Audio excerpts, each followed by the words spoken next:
Assalamualaikum warahmatullahi wabarakatuh. Perkenalkan, nama saya Dendi Nugroho MPD. Saya mengajar mata pelajaran sejarah di SMA Negeri 8, Kota Depok, Jawa Barat. Sekaligus sebagai mahasiswa program pendidikan profesi guru kategori 1 gelombang 2 tahun 2022 dengan nomor induk mahasiswa 922-341-2880 di program studi pendidikan sejarah Universitas Negeri Medan. Saya akan melaksanakan uji kinerja di SMA Negeri 8 Kota Depok. Berikut video praktik pembelajaran saya. Selamat menyaksikan.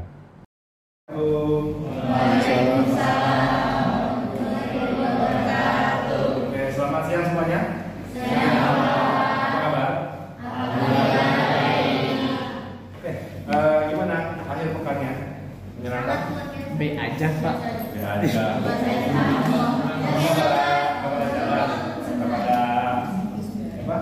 Buat gitu, ya? Jadi remaja. Oke, baiklah. Selamat datang kembali di kelas ini, di kelas sejarah Indonesia. Dan pada hari ini kita akan membahas sebuah materi tentang peristiwa dan tokoh sekitar proklamasi. Namun sebelum saya mulai, saya ingin mengisi presensi atau kehadiran kalian terlebih dahulu. Oke. Elia ada? Ada.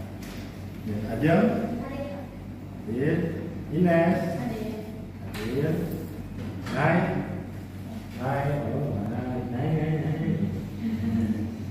Dewi, Julia, Raisa, Tatia, Egi Derafa, Radit, lalu Gatan, itu yang sudah hadir, ya. Berikutnya, sebelum kita mulai, seperti bisa ada beberapa pembukaan yang kita berdoa. Kita berdoa, ya semoga kegiatan kita pada hari ini berjalan lancar. Dan tentunya, Bapak berharap kalian bisa lulus dan masuk ke perguruan tinggi yang kalian inginkan. Oke, baiklah. Silakan dipimpin doa. Iya. Doa dimulai. Doa selesai. Oke, baiklah. Sebagai bentuk wujud kita terhadap cinta tanah air, mungkin sebaiknya kita mulai dengan menyanyikan lagu wajib nasional. Oke, silakan. Guys, kita tulis.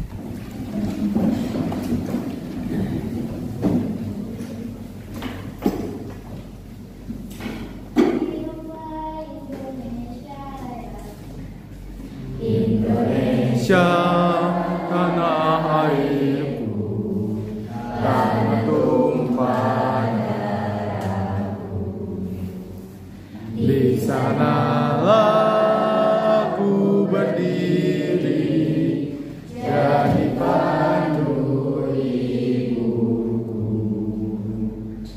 Indonesia kebangsaanku, bangsa dan tanah airku. Marilah kita berseru, Indonesia bersatu. Indonesia Raya.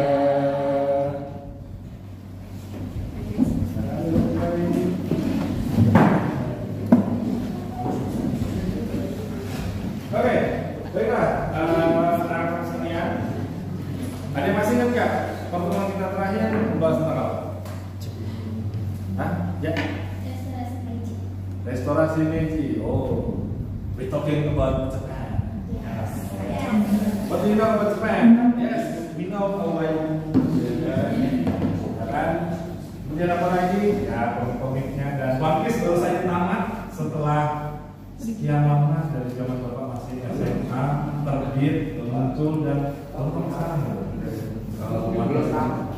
Betul ya? Iya. Betul kan? Iya, itu luar biasa sebuah komiknya. Menurut Bapak apa ya? Itu sangat panjang misalnya. Tapi kalau kita coba Jepang, maka sebagai pertanyaannya seperti ini. Apa jadinya kalau misalnya Jepang itu memenangkan perang dunia? Nah, apa jadinya jika Jepang memenangkan perang dunia kedua, kemudian Hitler berhasil menguasai Eropa, tidak meninggal di Garut, ya? Kan gitu ya, katanya Hitler mati di Garut. Ada yang bilang mati di Garut, ada yang bilang mati di Surabaya, gitu kan? Tapi ya itu konspirasi yang suka terjadi. Nah, makanya kita mulai dengan sebuah pertanyaan. Apa jadinya kalau misalnya Jepang dan Jerman Italia menang? Pastinya Indonesia tidak akan merdeka. Bahkan ini bisa jadi gambarnya seperti dalam sebuah kisah novel Amerika. Ada sebuah buku Amerika, judulnya The Man in the High Castle. Jadi mengisahkan kalau Amerika Serikat itu lebih bagi dua, antara Nazi dengan Jepang. Di mana Inggris kalah, Uni Soviet kalah, dan dunia terbalik gitu. Jadi bisa dikatakan, oh mungkin kalau bukan cara Jepang, kita dapat lihat, iya, secara tidak langsung seperti itu bahasanya. Maka dengan itu, kalian bisa tahu sendiri kan, oh Jepang itu ternyata punya peran penting mengenai kemerdekaan Indonesia. Tapi itu di pertemuan sebelumnya kita sudah paham bagaimana Jepang menjadi sebuah negara yang maju, berkembang besar sebagai roda ekonomi. Bahkan komponen elektronik di seluruh dunia itu berasal dari Jepang. Dan pasti kan tidak asing dengan Jepang kan? Salah satunya. Oke, lanjut ya. Nah, itu tadi soal Jepang. Nah, kita yang membahas apa nih Pak? Pada pertemuan hari ini kita membahas peristiwa dan tokoh di sekitar proklamasi kemerdekaan di Indonesia. Jadi sebagai awalan kita lihat kompetensi dan indikatornya. Pertama, kalian harus mengetahui menganalisis peristiwa dan tokoh-tokoh di sekitar proklamasi. Kenapa? Aku bicara tokoh Pak. Kalau nggak ada pelaku kan nggak ada peristiwa. Kalau nggak ada pacar nggak ada namanya mantan.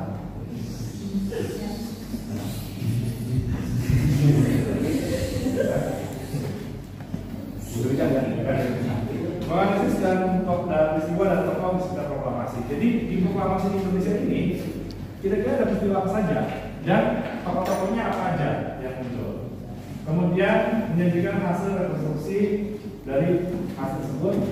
Indikator dari badan kita pada pertemuan ini adalah identifikasi terbentuknya beberapa peristiwa, PKI, PKI, Dinas Depok, rumusan teks dan tokoh-tokoh. Tapi mengapa tokoh-tokoh ini kemudian kita bahas? Kan pelaku, ya kan? Ada pelakunya. Kalau ada pelakunya nggak ada peristiwa. Jadikan hasil. Nah, nanti kalian jadikan hasil diskusi tentang terbentuknya saat ini. Mengapa kita berdiskusi? Karena kalau saya tampilin secara keseluruhan ya ada pasti kan kawannya besar. Kemudian tujuannya ini, ya, penting dapat menganalisis peristiwa-peristiwa sekitar proklamasi dengan tepat. Nah, sebagai pengantar, tadi saya sudah bisa. Saya pakai dulu biar biasa. Ya, dia kalau biar kayak walaupun nggak besok-besok amat.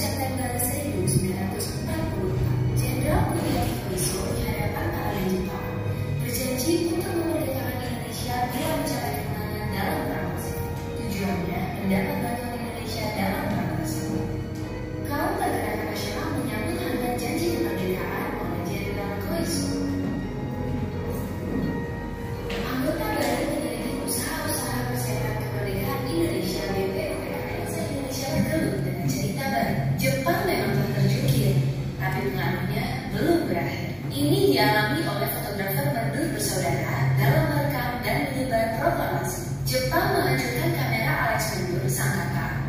Karena itu, Franz, sang adik, mengubur negatif fotonya di halaman kantor Surat Kabar Asia Raya demi selamatkan bukti-bukti tempat lain, pewarta berhasil mengabarkan proklamasi lewat media cetak, juga melalui siaran radio dengan menggunakan beragam bahasa daerah. Di desa-desa, pemuda Republik berperan meneruskan kabar proklamasi. Mereka berkeliling dan berteriak, "Jepang menyerah, Indonesia merdeka." Akhirnya, tiap orang menjadi saksi Indonesia telah merdeka.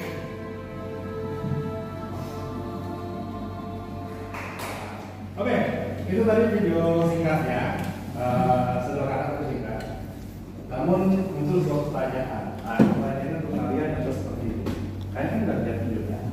Kira-kira hal apa yang bisa kalian temukan dari video tersebut? Hal menarik apa yang bisa kalian temukan dari video ini? Kan sama aja lah kayak misalnya kalian nonton anime atau apa kan kalian pasti mendapatkan benang merahnya kan? Atau ini ceritanya apa? Nah, dari video ini kira-kira apa yang menjadi benang merah atau hal menarik apa yang bisa kalian temukan dari video ini? Silakan.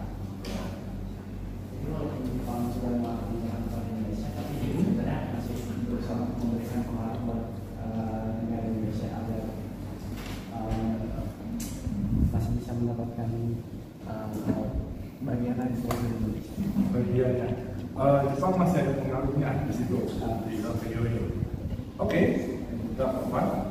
Mungkin ada yang lain pendapatnya? Silakan. Ya, silakan. Dia kan ngubur kamera, tapi dia masih bisa memberitahukan lewat berbagai media kayak koran, radio gitu-gitu Pak.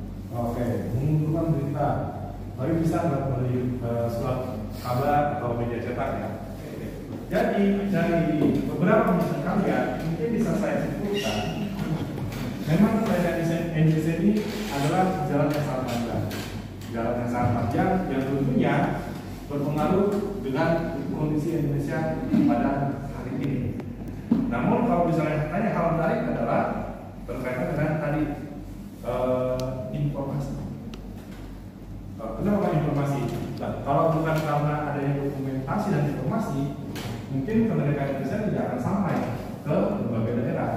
Sebagai contoh, video ini bisa kita lihat bahwa dokumentasi itu penting. Mengapa? Kalau nggak ada hasil rekaman itu, mungkin kemerdekaan Indonesia tidak akan bisa sampai kita rasakan hari ini. Itu yang saya. Dan berikutnya, nah ini bagian pembahasan tentang pendirian PPKI, BPPKI, serta pendirian dan sidang PPKI-nya itu nanti sebagai pembahasan pokok. Ada pokok? Ya, nanti. Dan kita bahas seperti ini. Pak, apa yang mendorong peristiwa-peristiwa itu muncul? Salah satunya adalah kekalahan Jepang di Sakura. Ya, Jepang memang superpower dalam angkatan laut, tetapi Jepang menyadari dia punya suatu kelemahan. Kelemahannya apa? Kelemahannya adalah dia tidak punya sumber daya mineral seperti minyak, bumi, batubara dan sebagainya, sehingga mereka perlu impor. Bahkan untuk membangun kapal perang saja itu baja bekas, besi bekas. Oh iya, besi bekas. Kok besi bekas Pak? Bukan yang baru?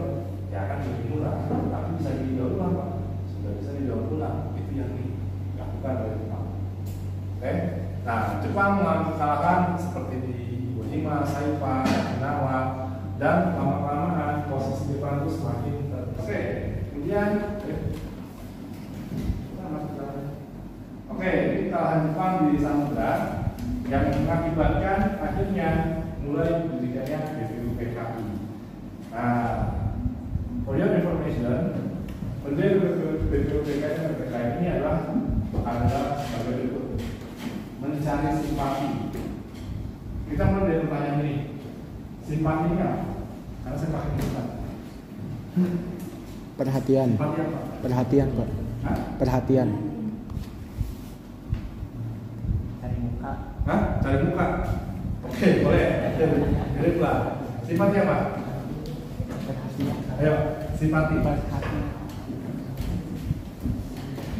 Perhatian Pak, semacam perhatian. Hah? Perhatian. Perhatian. Oke, perhatian. Ada yang punya pendapat lain? Silakan. Simpati itu apa? Mencari belas kasihan. Mencari belas kasihan. Oke, hampir mirip. Oke, peduli. Oke, itu salah satunya. Jadi bisa dikatakan simpan itu sebenarnya kayak kita tadi di atas sekarang.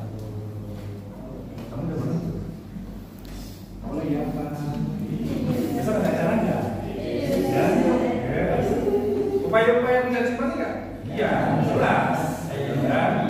Itu mencari simpati. Itu dalam konteks yang sifatnya sederhana. Nah, kalau di sini kalau di sini simpatinya adalah agar masyarakat kita itu mendukung Jepang. Jadi bentuknya seperti apa? Propaganda. Nah, dengan cara memberikan janji simpati, janji yang disampaikan oleh Menteri Koiso dan dilanjutkan dengan bukan dua hal ini. Jadi karena Jepang sudah mulai kepepet dan Jepang pada dasarnya itu nggak pengen wilayahnya itu hilang. Apa yang sudah mereka peroleh tidak mau dibebaskan. Ibaratnya apa? Istilahnya udah bucin lah. Udah bucin lah. Pokoknya udah kok aku udah biasa kok jadi percaya. Iya. Itu gambarannya. Oke. Jadi dengan menjadi kemerdekaan dengan hal inilah masyarakat Indonesia bisa mendukung Jepang lebih baik lagi. Secara lebih baik. Nah ini nanti bagian pokok nanti ya setelah saya paparkan ini problem yang harus kalian jawab. Problem ini harus kalian jawab. Salah satunya ya, ini bukan patokannya, tapi ada mungkin dari kelompok yang bisa membuat apakah ada problem lain selain ini. Mulai dari tujuan, mengapa harus sidang berkali-kali dan hasilnya apa. Lanjut, peristiwa berikutnya. Nuklir. Biasanya ini yang cocok dengan udah istilahnya kita biar pokoknya gimana nih, biar perlawan gimana. Kasih nuklir, mati semua. Ya ternyata dia mati juga. Oke, bom Hiroshima dan Nagasaki. Jadi anak-anak sekalian, dengan adanya bom Hiroshima dan Nagasaki ini menandakan sebuah era baru. Ini gambar ya. Gambar ketika kota Hiroshima ini nuklir. Jadi hasilnya seperti ini. Itu gambarnya. Coba kita sedikit berandai-andai, anak-anak kalian. Pak, bagaimana kalau misalnya Cilodong di nuklir, Pak? Jepang menandatangani penyerahan atau menyerah secara resmi di atas sebuah kapal perang bernama USS Missouri di Nuklir. Dan ini ketika pasukan angkatan laut Uni Soviet berhasil menguasai wilayah Manchuria atau dekat daerah Vladivostok ya, perbatasan antara Korea Utara dan Cina saat ini. Nah, lanjut peristiwa Rengasengor. Nah, ini peristiwa Rengasengor ya. Menyebut tanggal PKI, dan pemerintah Indonesia harus dilakukan bangsa Indonesia sendiri tanpa menggunakan bangsa asing seperti itu. Ini terkait dengan. Nah, ini problemnya. Problemnya adalah satu, mengapa Soekarno Hatta diculik, apa yang menjadi pendapatannya, siapa yang terlibat, dan apa lokasi dipilih. Dan ini apa Pak? Ini adalah yang harus kalian lihat dari gambaran kelompok. Oke. Kemudian rumusan teks, proklamasi. Oke. Ini teks proklamasinya, materi dasarnya. Saya hanya menambahkan secara singkat saja. Karena apa? Karena kalian diminta untuk membuat 5 kelompok berdasarkan juga kalian. Dan di sini Bapak akan memberikan lembar kerja kepada ini. Jadi lembar kerja ini kalian kerjakan ke kelompok untuk membahas hal-hal yang sudah saya paparkan dalam slide di papan tulis ya, salah satunya. Oke, baiklah. Namun biar kita fokus, ya, kita coba berdiri di sini dulu. Saya dulu, karena biasa.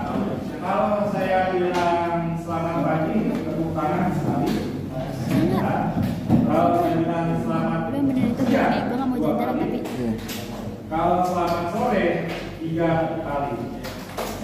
Oke, siap ya? Oke. Harus ke depan ya. Oke. Baiklah, kita mulai. Selamat siang. Selamat pagi. Nah, masih ada yang salah. Selamat pagi. Selamat siang. Selamat sore. Baik, kita ulang lagi. Selamat pagi. Selamat siang. Selamat sore. Baru kita mulai tesnya. Selamat pagi. Selamat sore. Belum apa, ya, belum apa. Oke, selamat siang. Ayo. Oke, kita lagi. Selamat siang. Selamat sore. Selamat malam.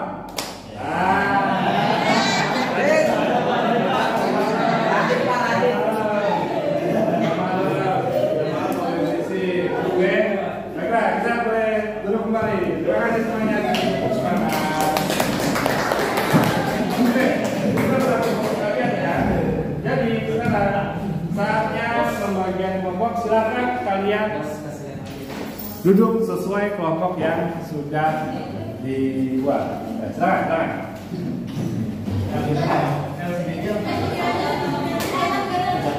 Langsung berkelompok ya.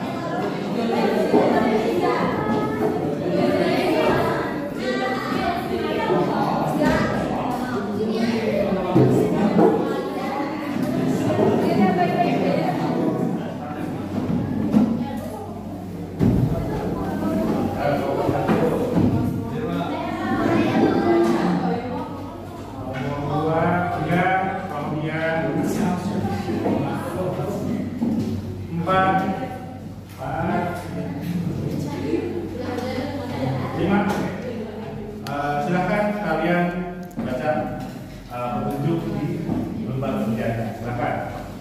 Kita mulai diskusinya sekarang.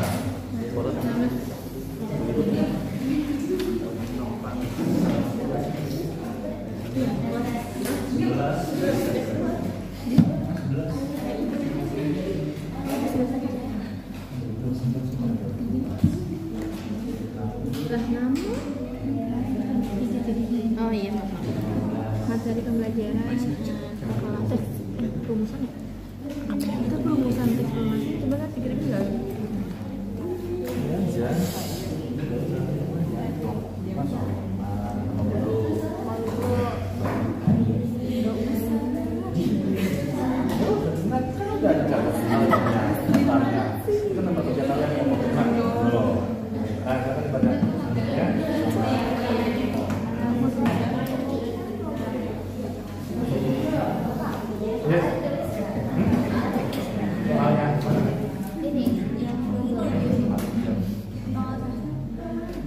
Boleh, kalau kalian mau langsung tulis, ya.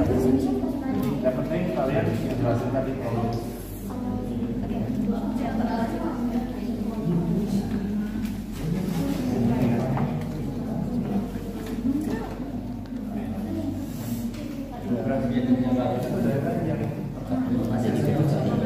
itu pergantian BPKI. Iya, makanya terbentuk BPKI itu. Ya.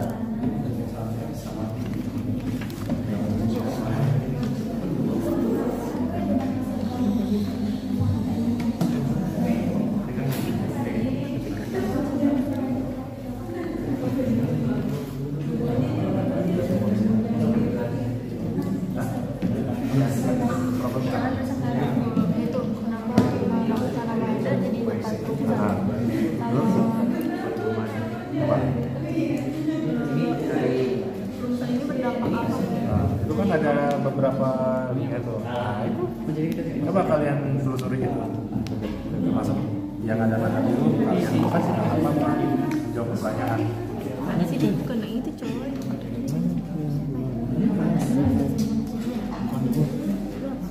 Ingat yang waktu itu kan Gue dapet toko.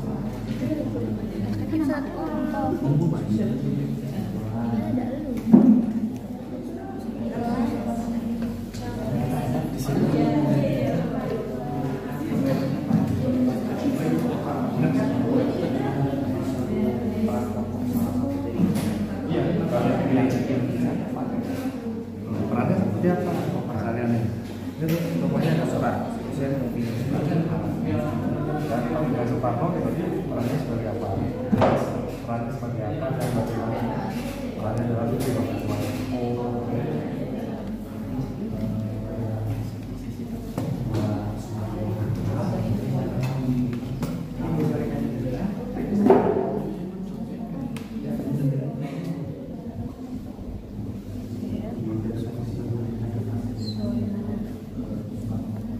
Dan beranggotakan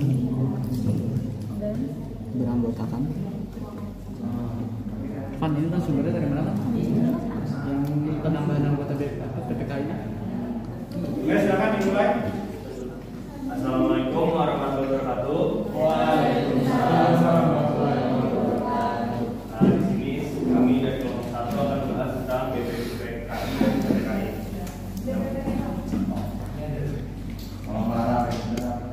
Yang pertama, tujuan BPUPKI untuk mempelajari dan mengikuti hal penting berhubungan dengan pembentukan negara Indonesia merdeka dan mempersiapkan hal-hal penting mengenai taraf pemerintahan Indonesia merdeka.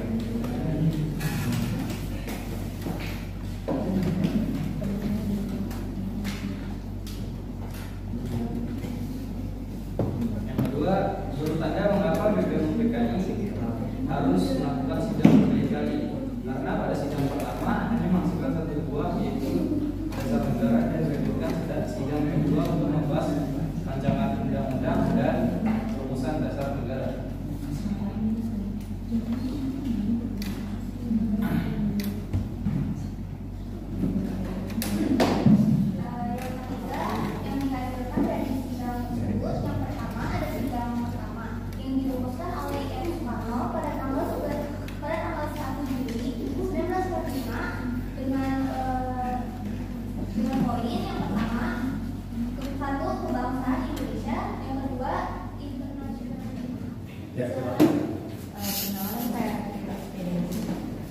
Menurut kalian, kenapa sih BPUPKI itu harus sidang berkali-kali? Mengapa sidang BPUPKI itu perlu berkali-kali? Karena sidang pertama itu hanya menghasilkan Pancasila, yaitu sebagai dasar negara, dan itu kan di situ lahirnya Pancasila, gitu kan. Terus dilanjutkan pada sidang kedua itu untuk menghasilkan atau membahas rancangan undang-undang dasar dan rumusan dasar negara. Tadi Irfan menjelaskan bahwa kalau misalkan PPKI ini membagi Indonesia menjadi 8 provinsi. Nah, apakah teman-teman penasaran kenapa awalnya Indonesia itu dibentuk cuma 8 provinsi, yang kenapa sekarang bisa jadi 37 kalau saya? Nah, itu didasarkan oleh beberapa faktor. Nah, silakan untuk Muhammad Sadiq. Tiap provinsi diharapkan mewakili beragam suku, agama, dan budaya yang ada di wilayah Indonesia. Dengan pembagian ini diharapkan akan ada keseimbangan kekuasaan dan representasi yang adil antara provinsi-provinsi tersebut. Jadi kesimpulan dari materi yang telah kami sampaikan, PPKI ini dibentuk oleh Jenderal Hisaichi Terauchi, diresmikan tanggal 9 Agustus 1945, dan telah melakukan sidang selama 3 kali, tanggal 18, 19, dan 22 Agustus 1945. Partai PPKI dibentuk karena BPUPKI dibubarkan diketuai oleh Soekarno dari kelompok 5. Nah, tadi tadi kan udah ditanyain itu provinsi mana aja yang 8 provinsi itu. Nah, pertanyaan saya, mengapa dipilihnya 8 provinsi tersebut? Apa alasannya? Tadi kan ada yang namanya faktor warisan kolonial. Pembagian provinsi awal juga mencerminkan warisan kolonial Belanda. Saat itu Belanda membagi wilayah Indonesia menjadi beberapa daerah administratif yang dikenal sebagai residen. Saat Indonesia merdeka, pembagian provinsi mengambil beberapa elemen dari pembagian kolonial tersebut. Tetapi dengan penyesuaian dan perubahan yang sesuai dengan kepentingan nasional Indonesia. Seiring waktu, 8 provinsi tersebut dipecah-pecah menjadi beberapa bagian karena faktor politik. Izin tutup di sini ya. Amin. Wassalamualaikum warahmatullahi wabarakatuh.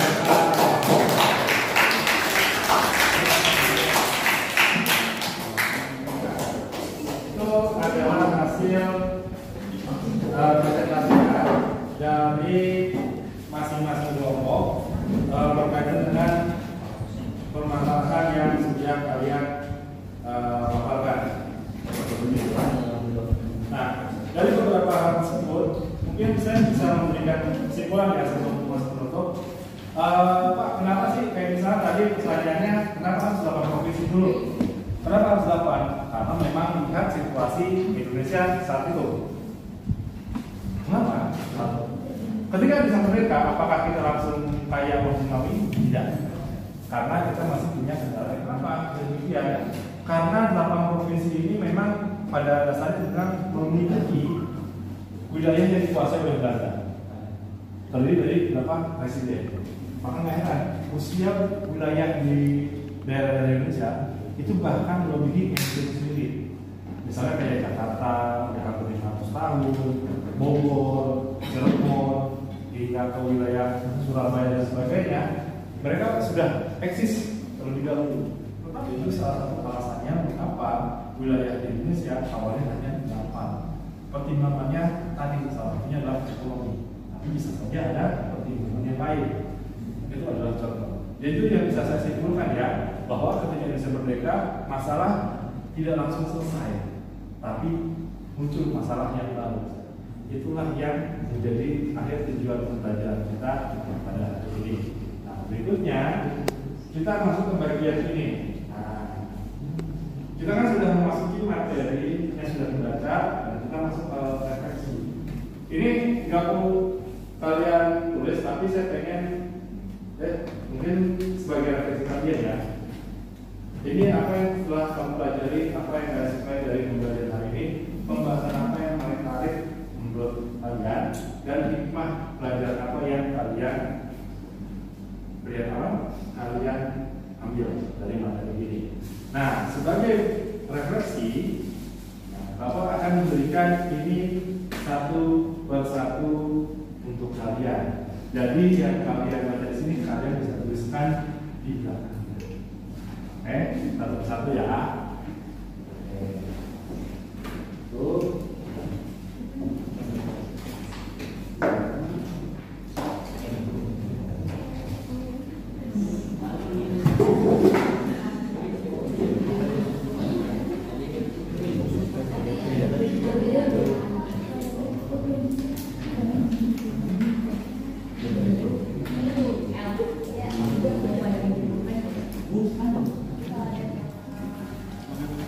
Setelah refleksi, silakan kalian catat untuk soal evaluasi kalian dan kalian kumpulkan untuk kalian kerjakan di rumah.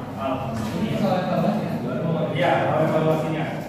Jadi itu adalah akhir dari kegiatan kita pada siang hari ini, dan tentunya saya ingin menginfokan. Jadi setelah pertemuan ini kita akan masuk ke materi baru mengenai revolusi Indonesia.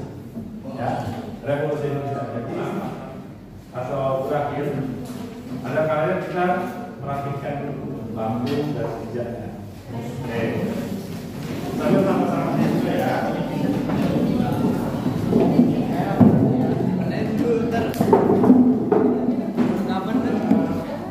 Sekian pertemuan kita pada hari ini. Semoga kalian selalu dalam sehat dan juga rezeki yang berlimpah.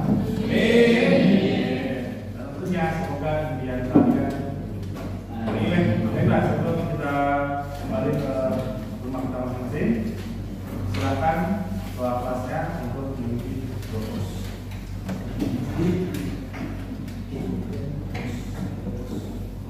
Siap. Doa dimulai.